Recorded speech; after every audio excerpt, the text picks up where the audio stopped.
जय हरी.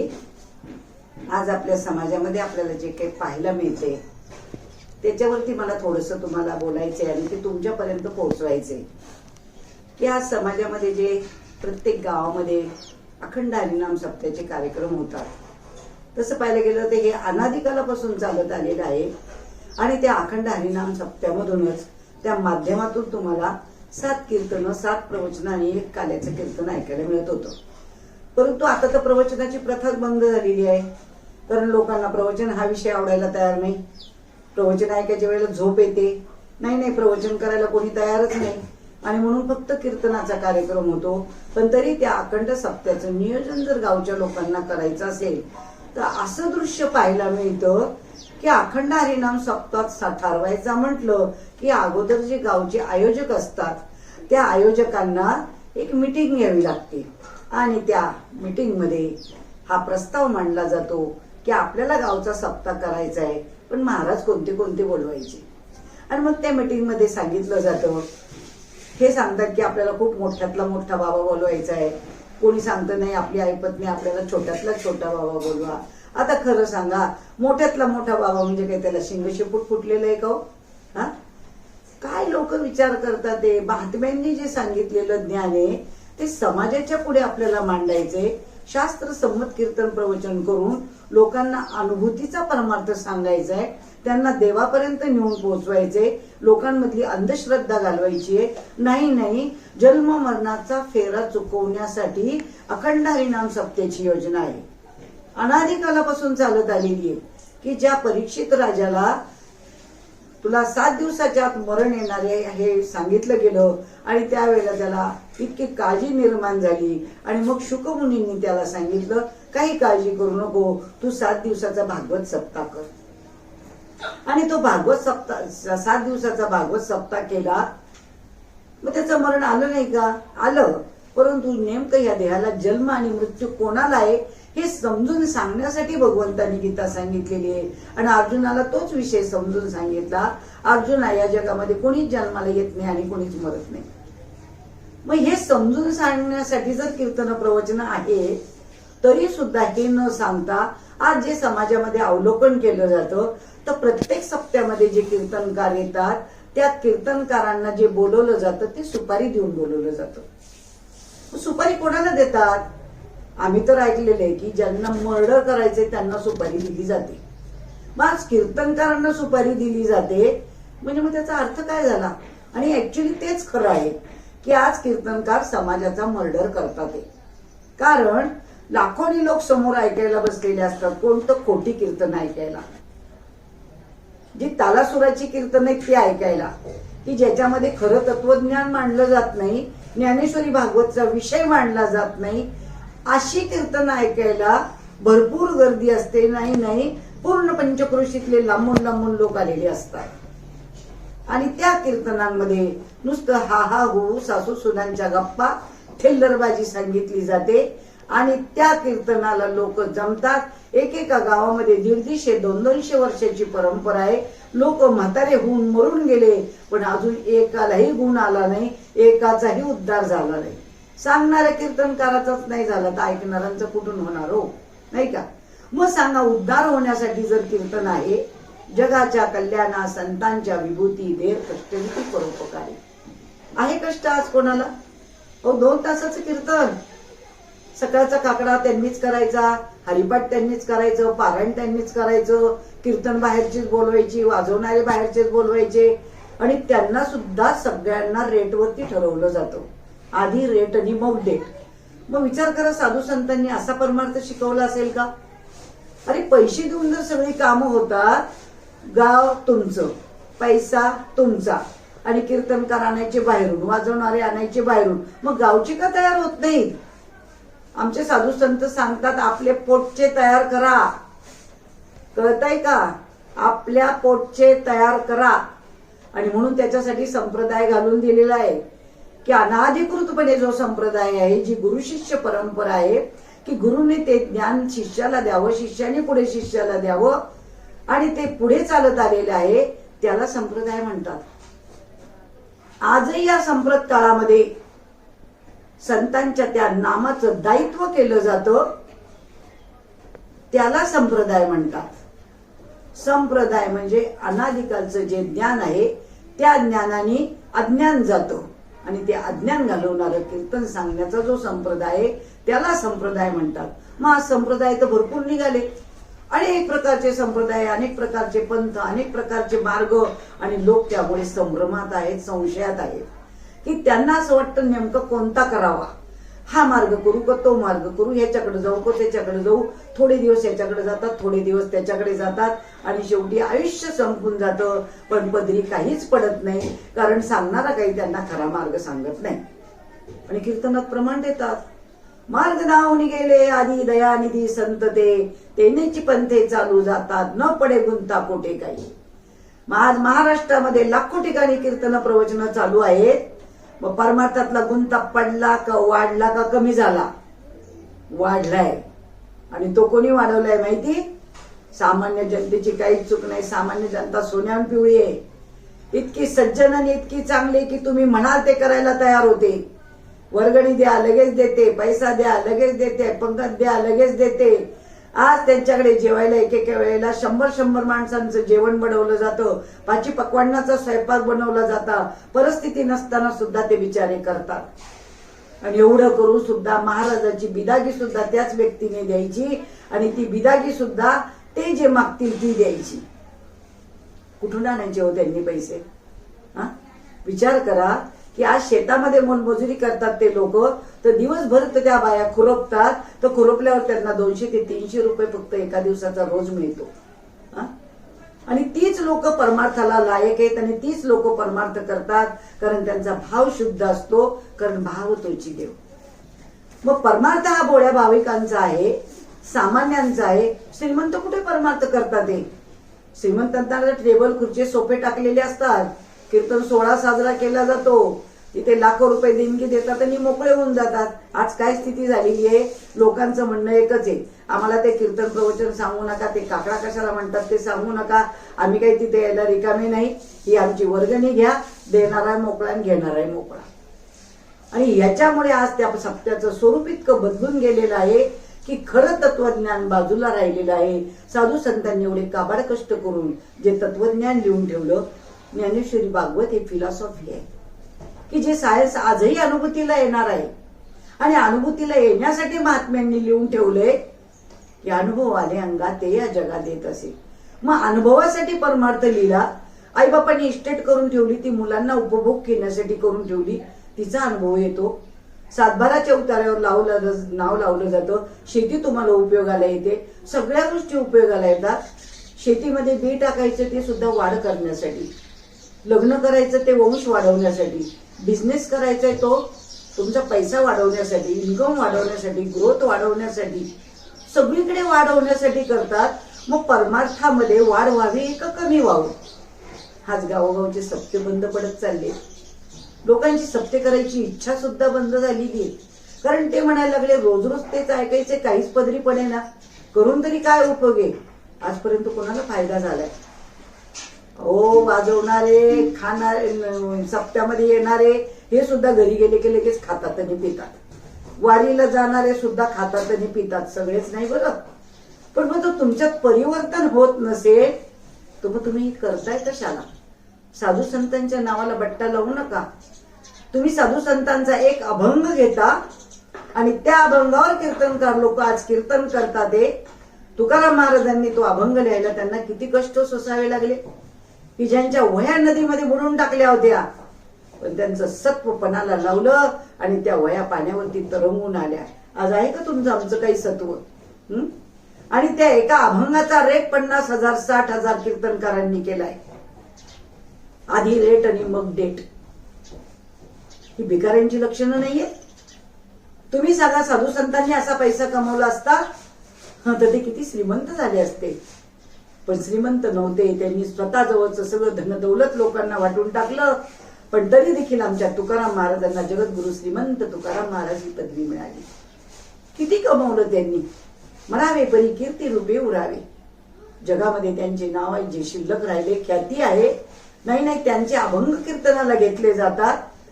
तसं पाहिलं गेलं तर रॉयल्टी, त्यांचे जे अभंग लिहून ठेवले त्याच्यावर कोणाचीही सत्ता नाहीये. आज एक पुस्तक आपल्यासारख्यांनी छापलं तर त्याच्यातला कोणावरही त्या पुस्तकाचा अधिकार कोणालाही दिला जात नाही.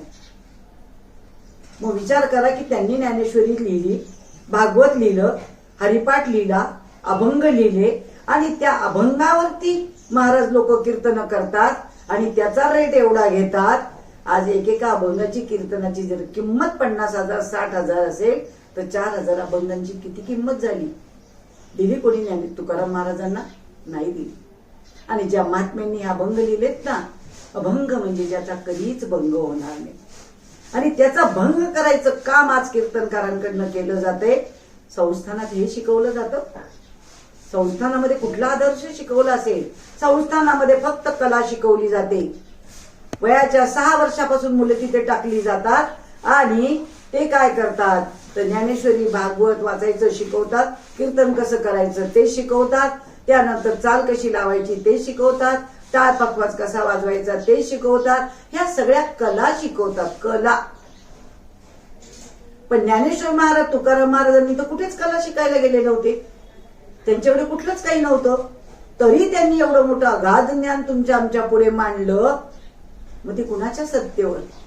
तर ज्ञानेश्वर महाराजांनी अगोदर सद्गुरू केला, निवृत्तीनाथांची कृपा संपादन केली आणि मग ज्ञानेश्वरी सांगितली आणि प्रत्येक अध्यायामध्ये निवृत्तीनाथांना नमन केले. भागवत लिहिताना सुद्धा नाथ महाराजांना अगोदर सद्गुरू करावे लागले. तुकाराम महाराजांनी अभंग लिहिले, त्यांना सुद्धा अगोदर सद्गुरू करावे लागले. बाबाजी चैतन्यांची शरणागती केली, त्यांच्याकडनं अनुग्रह घेतला.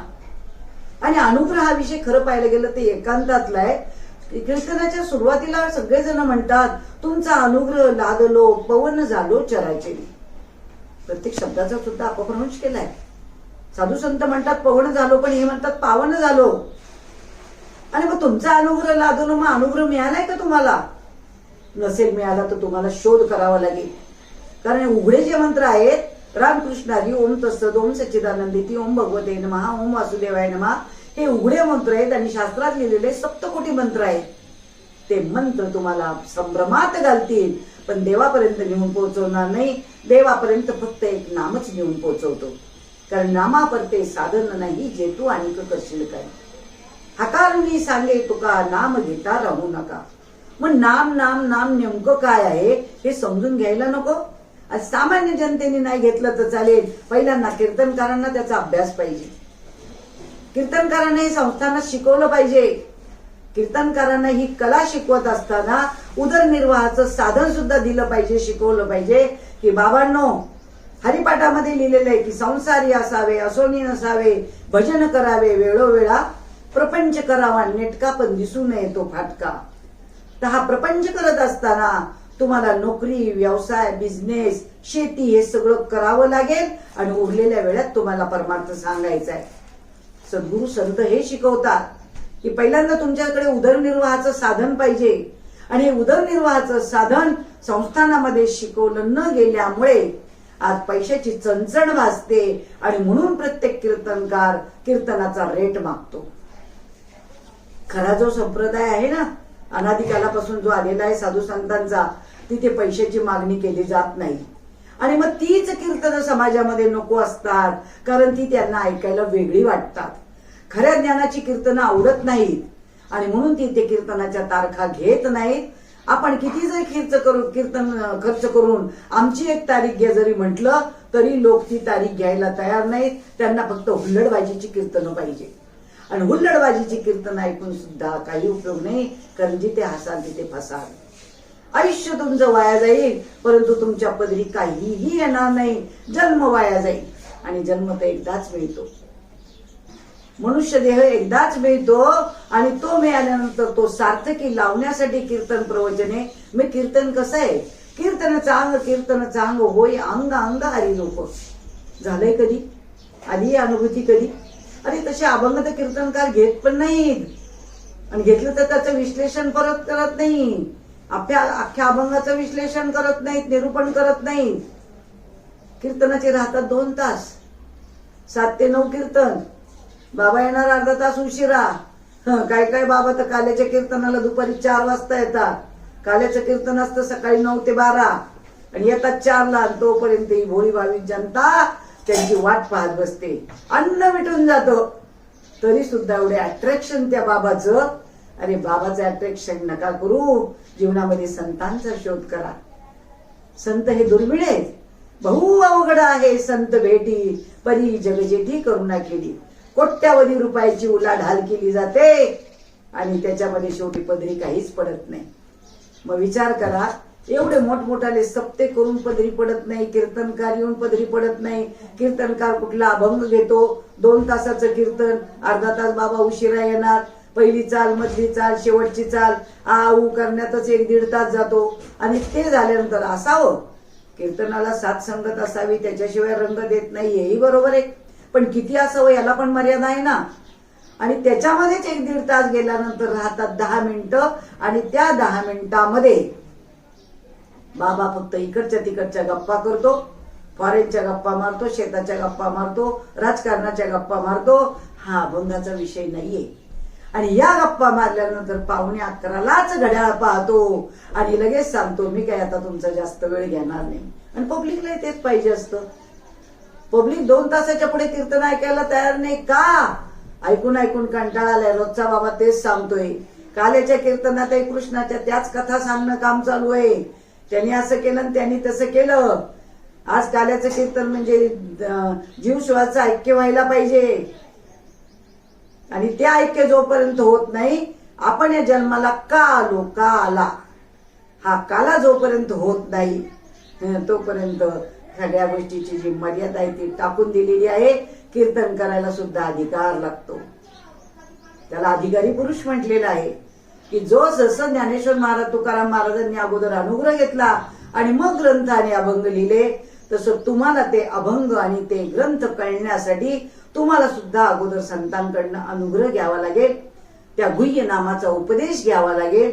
आणि त्या नामाचं चिंतन करताना या शरीरामधनं जे भाव तयार होतात त्या भावाची अनुभूती घ्यावी लागेल. आणि मग ती अनुभूती आल्यानंतर मग तुम्ही कीर्तन करू शकता, मग त्या व्यासपीठावर उभं राहू शकता. इतकी त्या नारदाच्या गादीची किंमत आहे. आणि म्हणून कीर्तनकार होण्यासाठी सुद्धा अधिकाराची गरज आहे. आणि तो अधिकार न प्राप्त होता आज समाजामध्ये कीर्तन चाललेली आहेत. संस्थानात कीर्तनकार जरी तयार झाला तर त्याने कला शिकली परंतु ज्ञान प्राप्त नाहीये. अनेक प्रकारचे जरी त्याने ग्रंथ वाचले, किती त्याचं निरूपण जरी त्याने केलं तरी सुद्धा अनुभूती या विषयावर जर बोलला नाही तर काही उपयोग नाही. कारण परमार्थ हा अनुभूतीचा आहे. कारण साधू संतांनी अनुभव घेतलाय. आणि जोपर्यंत तुम्हाला देवाचा अनुभव येत नाही, जोपर्यंत तुम्ही देवाची प्रचिती घेत नाही, तोपर्यंत तुमच्या त्या कीर्तनाला सांगण्याला आणि ऐकणाऱ्याला काही अधिकार नाही, उपयोग नाही. कारण अनुभव जर तुम्ही सांगितले तेवढ्याचसाठी कीर्तने बस. काही पाठांतर करायची गरज नाही. बहुत केले पाठांतर परी वर्म राहिले दूर. खूप पाठ करून जरी तुम्ही अनंत वाचाळ बरळ ती बरळ त्या काहीचा दयाळ पावे हरी, तुम्ही किती जरी सांगितलं तरी ते वाया जाणारे. आणि कथा करण्यासाठी तर अजिबात कीर्तन नाही. कारण कथा सांगण्यासाठी म्हातारे होईपर्यंत नुसत्या कथान गोष्टी ऐकायच्या हे फक्त लहानपणापुरतं आहे. कथा ऐकणं हे लहानपणापुरतं आहे. आज 1-1, 2-2, 4-4 तासाचं भागवत दिवस बरंही चालतं, लोकांच्या सगळं डोक्यावरून जाते. कोणाकोणाला लक्षात ठेवणार. आणि म्हणून हे तुम्ही किती जरी भागवत सांगितलं, कीर्तन सांगितले आणि देवाचा अनुभव जर लोकांना आणून दिला नाही तर शेवटी काही उपयोग होणार नाही. वेळ आणि पैसा पूर्ण वाया जाणार आहे. याचा विचार मात्र सुज्ञ मंडळींनी करावा. कारण कीर्तन चांग ओय अंग अंग हरिरूप, या रोम रोमात हरी भिनला पाहिजे. कारण हरी तुमच्याच शरीरामध्ये आहे. याचा अनुभव जोपर्यंत कीर्तनकार घेत नाही आणि तो तुमच्यापर्यंत आणून पोहोचत नाही तोपर्यंत तसा कीर्तनकार तुम्हाला शोधावा लागेल. हे बाकीचे रंगीत संगीत कीर्तनकार तुम्ही किती जरी कीर्तना सप्त्याच्या कार्यक्रमाला ठेवले, नव्याने अहोरात्र जरी त्यांची कीर्तन ऐकली तरी जीवाचा उद्धार होणार नाही. कारण साधू संतांनीच सांगितलेलं आहे की ह्या ज्या रंजवण्या गांजवण्याच्या गोष्टी आहेत त्या फोल आहेत आणि ह्या ऐकून तुमच्या जीवाचं कल्याण होणार नाही. जीवाचं कल्याण होण्यासाठी त्यांनी म्हटलं हरी प्राप्तीसी उपाय धरावे संतांचे ते पाय. त्यांनी म्हटले का की तुम्हाला हरी प्राप्त करायचं असेल तर हरी प्राप्तीस उपाय धरावे बुवा लोकांचे पाय, धरावे महाराजांचे पाय, धरावे कीर्तनकारांचे पाय. नाही ना, जाग केलंय तुम्हाला सांगितलंय धरावे संतांचे ते पाय. आणि म्हणून संत म्हणजे काय हे आपण पुढच्या कार्यक्रमामध्ये पाहूया. आणि म्हणून आज आपल्याला फक्त सप्त्यामध्ये ज्यांचे कार्यक्रम राबवायचे त्यांचा विचार मात्र करा. विचारा वाचून न पवे समाधान. समाज खूप खालच्या पातळीला चाललेला आहे. आज समाजाचे डोळे उघडले पाहिजेत. पूर्ण अंधश्रद्धेत समाज बुडत चाललेला आहे आणि त्यांना जाग करणं यासाठी अभंग आहेत. साधू संतांनी अख्ख्या जगाला जाग केलंय. उठा जागे व्हा, धर्म जागृत ठेवा. आणि धर्म जागृत ठेवण्यासाठी आपल्याला ही कीर्तन प्रवचन ऐकायची आहेत, करायची आहेत, अभंगाचं निरूपण करायचं आहे. साधू संतांच्या तत्वज्ञानाची अवहेलना करू नका. ते जसं आहे तसंच समाजाच्या पुढे मांडा. एवढीच विनंती. जय हरी.